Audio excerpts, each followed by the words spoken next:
Oke, ini kita akan berbagi ilmu sedikit, sharing ya untuk pemula.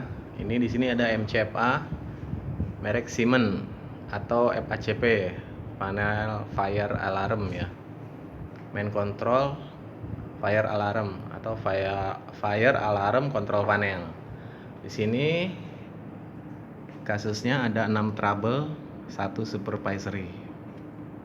Tuh, barusan sudah kita cek ke lapangan. Kalau trouble itu biasanya karena resistornya di end of line kendor. Kalau untuk di sistem Siemens ini ya, atau kabel ke instalasi terputus. Jadi kalau sudah kita perbaiki masalahnya di lapangan, di area, kita harus mereset kalau untuk trouble. Tapi kalau alarm dia akan hilang sendiri kalau di alarm false. Tapi kalau trouble kita harus reset.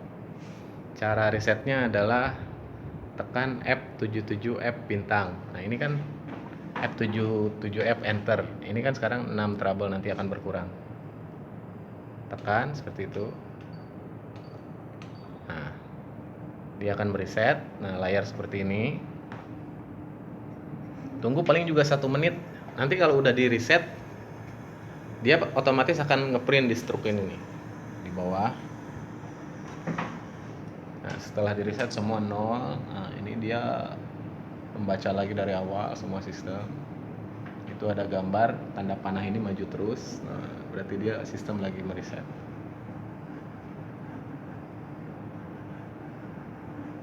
Gak lama nanti printnya keluar,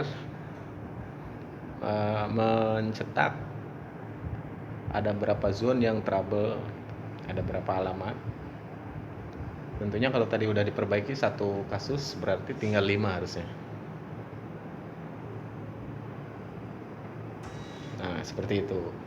Dia akan ngeprint, ada di sini kita lihat. Nah, ada 5. Kita tekan di sini home. Nah, tampilan layar seperti ini. Ya, 5 ya, berarti udah selesai. Kita ambil ini struknya, feed keluar sedikit kertasnya. Oke, kita lanjutkan perbaikan di lapangan.